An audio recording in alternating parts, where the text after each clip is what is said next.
First question here says, good evening, sisters. I met this guy when I was in training college. Now, after school, I got pregnant and he told me to abort the pregnancy, but I refused and I informed his senior brother about it, who promised me all will be well.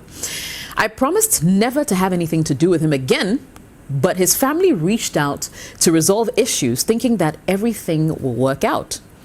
I've tried everything possible to tolerate him, but it seems my love for him keeps fading day by day. We have our second child, who is only 6 weeks old and hasn't even been christened. Sisters, please help me because I'm losing it and I'm no longer interested in him. We've been married for only 2 years. What should I do, and what do I do about the kids? Because the mere sight of my husband irritates me. And that's our first question for the evening. Let me come to you, Olivia. Throw this right your way. What are your thoughts on this one? I with this particular one, it's very unfortunate because I feel like the beginning of the relationship, things were not school love. You guys are attracted to each other. One thing led to the other, and then you had sex and you didn't use protection, and then you got pregnant. The foundation of the relationship was not solid, if you ask me, from the start. And they didn't know whether it was actually love, it wasn't love, it was infatuation, and it was basically a mess.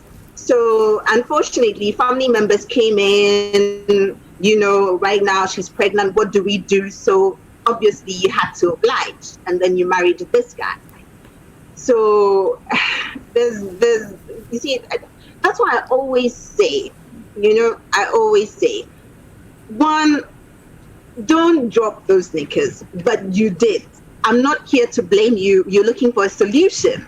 So in terms of moving forward, this is what I think. You already have 2 children with this man. The question is, what is this guy doing that's really irritating you? Because right now, I think you used to have some kind of small love for him. But right now, with pressure and everything, the kids and everything, he's irritating you. You can't stand him. You don't want anything to do with him. But hey, you have 2 kids with him. Honestly, I feel like you should have some kind of conversation with him. I always say this because without a conversation, you wouldn't know where the person is coming from, because then you would constantly be making assumptions about the person. What is he doing that irritates you, that you can't stand? If he works on it, would it make you feel any different? Would it change how you feel about him? Or do you not have any feelings whatsoever for him? And are you ready and willing to work on the relationship to make it work, or you just want quit? But looking at it again, you now have 2 kids. Personally, I don't think you should leave the marriage for now, because if he's not abusing you, I know you're not happy, but if he's not abusing you because of the kids, at least for now, just so that the kids, I think that the kids didn't ask to be here, first and foremost. Just so that the kids will be able to grow up in an environment whereby mommy is there, daddy is there. And if both of you are just cordial, and you can be cordial, there's a cordial relationship that you both have, whereby the kids can enjoy that whole mommy daddy thing. And you don't bring your I don't know how to put it, you don't bring your drama into play in front of the kids, and you can actually manage things. Why not? Just because of the kids, up until they're old enough to understand, and you think that, you don't want anything to do with him, then by all means, you can leave. But then again, another question comes up, because it's interesting when a woman does not love you and the woman's love tends to hate, and you sleep on the same bed with that woman, you don't know what you can be pushed to do. But yes, by all means, please have a think about it, have a conversation with him. If you can remedy the situation, why not? Please do. And just take it one day at a time for now. Okay, all right. Tina, what are your thoughts on this one? So Jess, for the benefits of those who are sort of going through a situation like this, or have started and don't have 2 kids, or are pregnant because are pregnant before getting married, what I'll say is that not all relationships need to end up in marriage. Okay, it doesn't need to. Just because you're pregnant doesn't actually warrant a forever or signing a paper between the two of you. That decision is solely dependent on the two of you, and it should be exclusive of any child involved. So please, if you're going through anything like this and you're pregnant and you're thinking, oh, because of society, because of shame, because of etc., you want to get married to seal the deal just solely because of that, please do not do it, because marriage on its own, it's very hard, and it's a decision that you have to daily, bear the consequence of, so please don't do it because of pregnancy. Now, coming to the issue, clearly the woman can't stand the man, and the situation keeps deteriorating. It's not getting any better. Two things. I agree with Olivia when she says they should have a conversation. So yes, a conversation is very necessary, but it's a frank conversation telling your husband the way you feel, and what you plan to do, that you don't want the marriage anymore.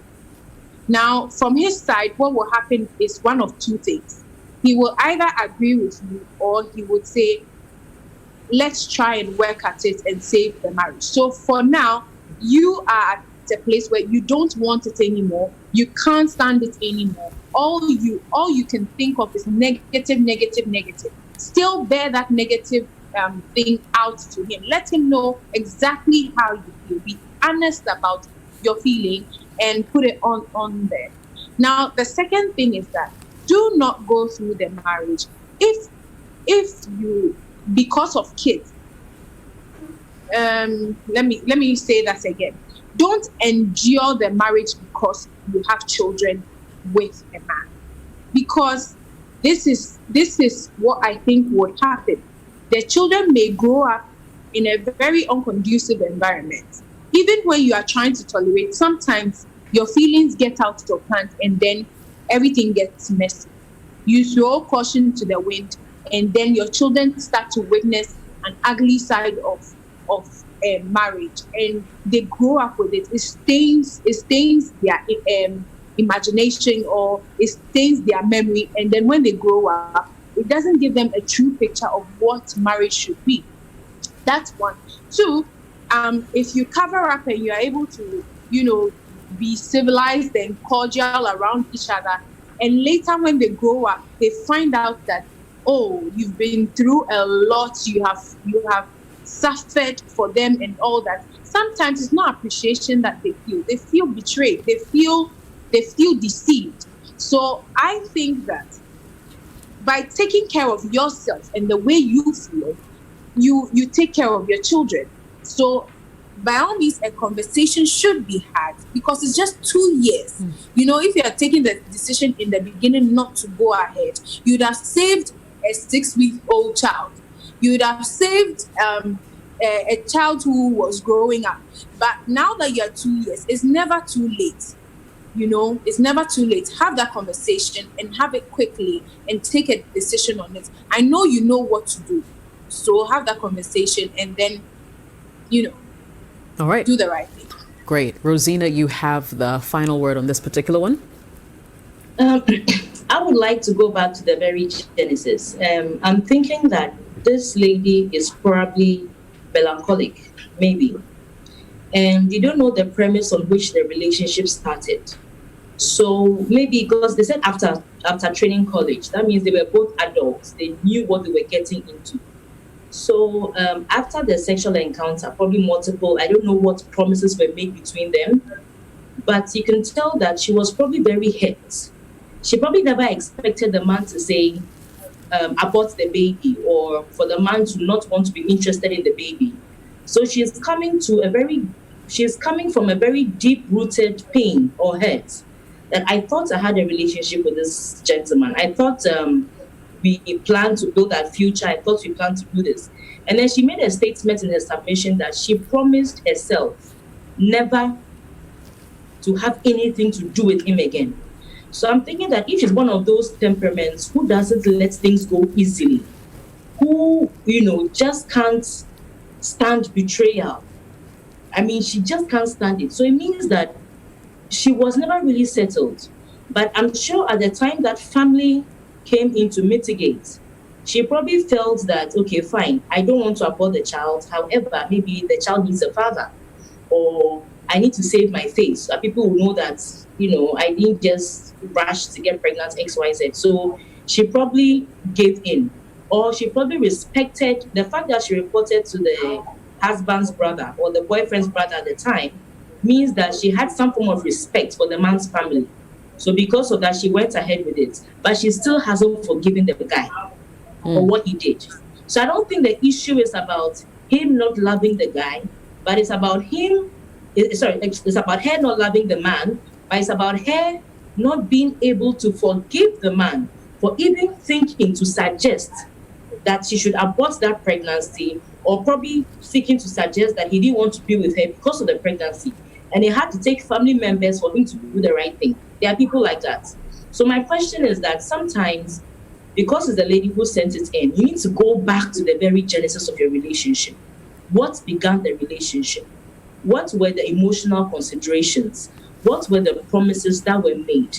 And sometimes you need to understand that human beings are not perfect. Sometimes we tend to make horrible decisions. Sometimes we make mistakes. But at the end of the day, there should be always room for forgiveness.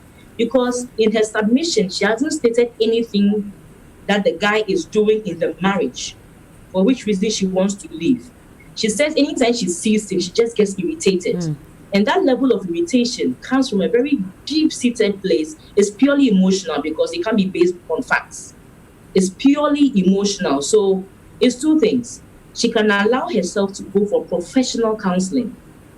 If she goes for professional counseling, they may be able to give her reasons why she gets so irritated on sight.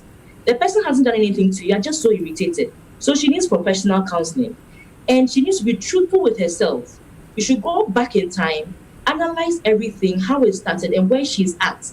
Now, if it's something that he's doing now that aggravates the level of irritability, then you need to talk about it with the gentleman.